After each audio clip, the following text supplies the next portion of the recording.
So our next batch of Final Fantasy characters have released with the return of Barret's Lost Chapters, his level 70 Awakening, Rework, and EX debut with his EX Plus, as well as the return of Tifa's EX Plus and her level 70 Awakening. Don't mind Kate Sith, he's just there to show him off, because I'm very happy about it.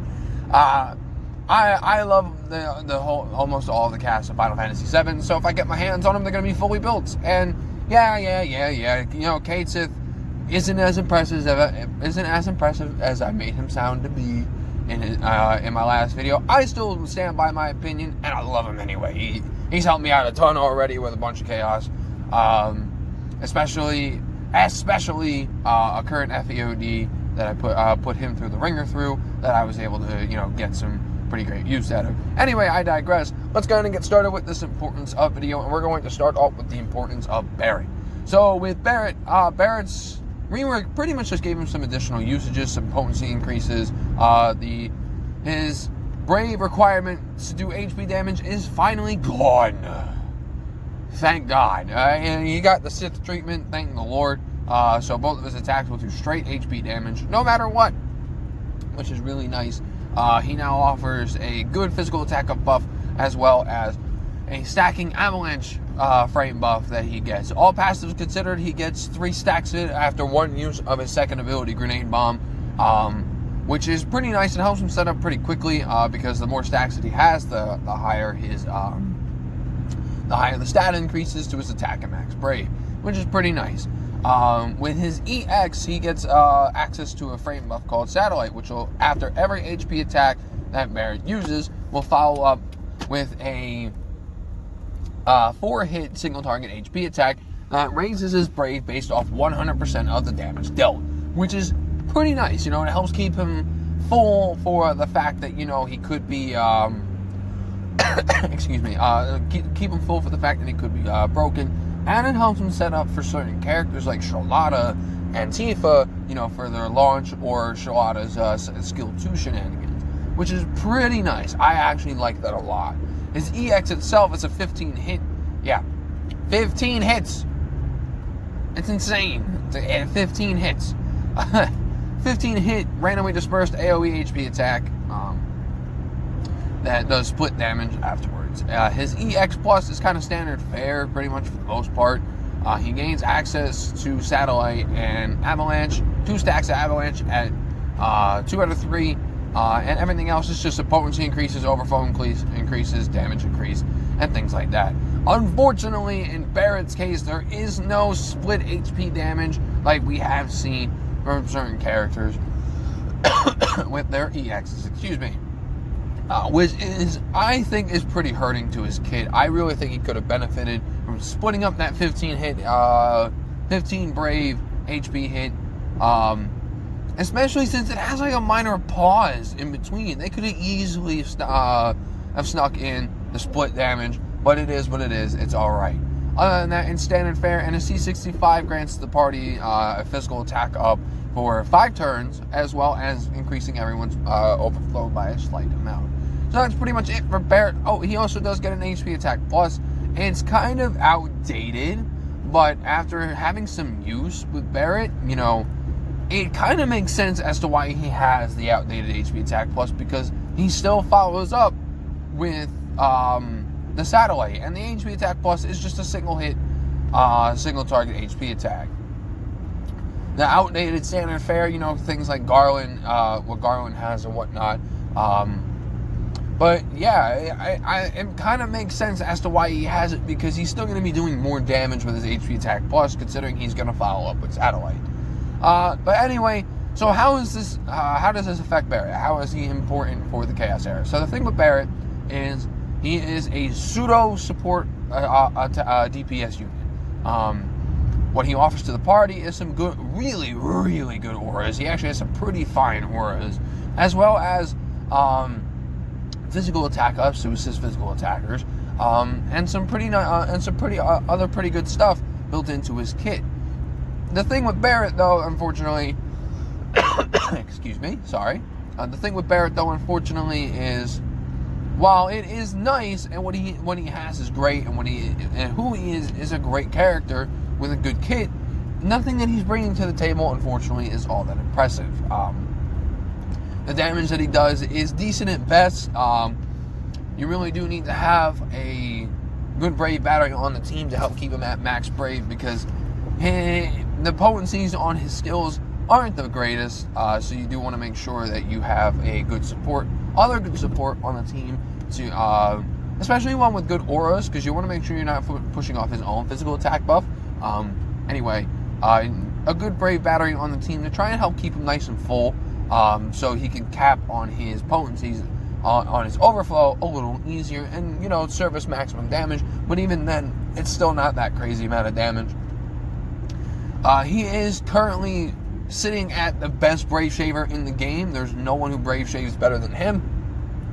I just wish it was still split HP damage, you know? And I'm not talking about like the AoE hit. I'm talking about, you know, 7 hits HP attack followed up by another 8 hits HP attack, or vice versa, or however they could have done it. I feel like it would have held them out a ton, but, you know, it is what it is. That is how his kit is. So how is Barret for the Chaos Era? Is he important?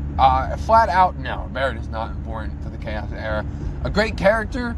Absolutely. He is fantastic in his own ways, and he services the team well. It's just, he's not bringing anything spectacular. The damage is mediocre.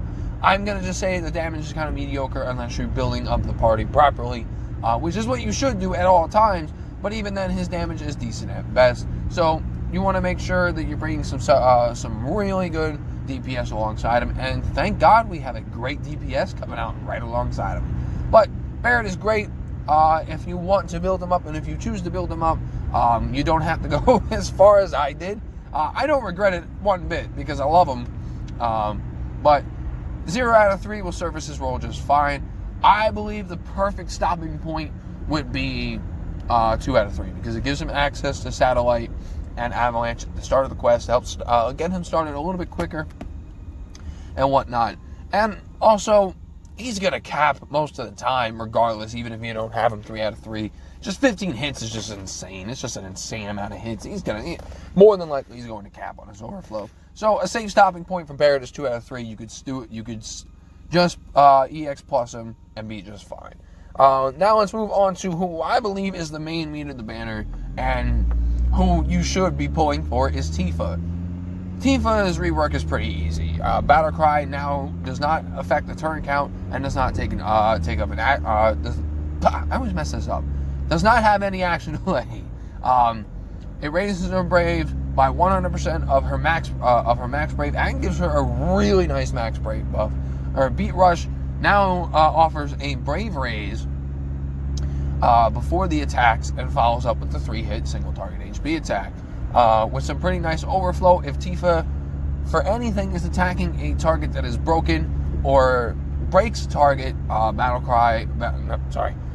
Beat Rush will turn into its plus form with 200% overflow. She gets, and I'm going to talk about this woman at max EX plus, because you should not have her at any less. 1, not only is that an insult, but 2, she's not worth running at anything less than max EX plus, and I'll talk about that in a second. She gets access to an HP attack plus, which is a Brave raise followed by a single hit HP attack, which is actually pretty good, because considering that Tifa is a powerhouse of a character, it does hit pretty hard, and it helps out a ton. It has some good overflow built into it. Her C65 grants her a usage of Beat Rush up to its initial value, and she can use it 3 times, and increases her attack stat by 5%, which is pretty epic. That is actually awesome. It increases her overall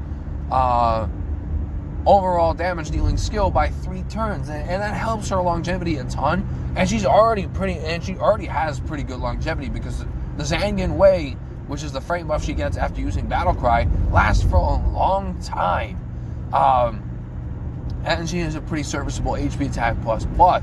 So her EX plus, we already know what her EX does, since she's had her debut a long time ago, actually a year ago as a matter of fact. But her EX plus, like I said, I'm not going to talk about it in any other way other than maxed out, and allow her to start off with the frame buff she gets from it in Fever Time at the start of the quest. And her EX will start off with a Brave raise followed by a 3-hit single target HP attack, followed by another Brave Raise, followed by Dolphin Blow. This EX, guys, does so much goddamn damage. It is unreal. It is unreal, especially if you have the proper setup and the proper team composition to really make use out of this EX. You're hitting for 200,000. Hitting for 200,000 easily. I've done it so easily so many times so far. It's insane. The amount of damage that Tifa offers is why she's getting this verdict. Tifa is important for the Chaos era. Absolutely. Even now, even in the late Chaos era, Tifa still does incredible damage. She still does serviceable damage. Of course, at that point, she is power crept, but what she brings to the table is just so much damage that you're going to be utilizing it throughout the entirety of almost the entire Chaos era. And she power creeps our entire cast of damage dealers easily.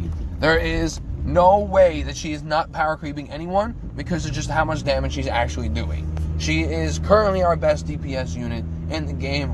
I would say her only cons is she's a greedy greedy character, so she offers no support whatsoever in the form of auras or anything like that.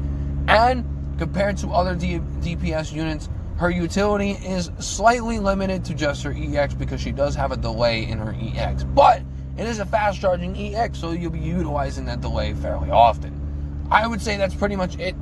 She self-services herself with all the Brave Raises that she gets. Most of the time she caps. She does get assistance from other support units keeping her at full. But other than that, she's a self-sufficient DPS character who gets the job done. She does so much damage, so much single target damage, that I believe that she is important for the Chaos era. That is my verdict. Honestly, you cannot run this girl at anything but 3 out of 3. You have to have her at 3 out of 3 in order to get the job done. You must 3 out of 3 her. And like I said, it's an insult to not do so if you do pull for her. Yeah. It is most definitely an insult because she's incredible. And I love Tifa. But anyway, that's pretty much my verdict on these two. I do believe that Tifa is important. Barret, unfortunately, not so much. Barret's a safe stopping point at 2 out of 3, but you can service the role just fine at 0 out of 3. Tifa is a must max. You must max her out to get the full benefits of Tifa.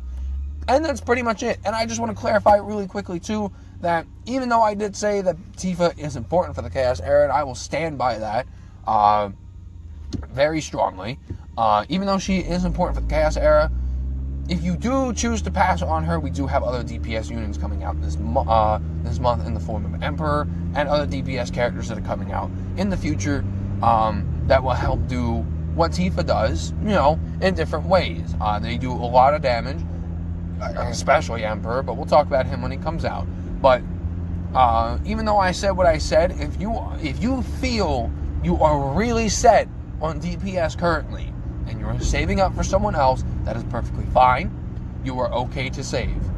But if you feel like you do need a DPS, or you just need the extra DPS, melee DPS, absolutely scoop her up. She's incredible, and I stand by my verdict.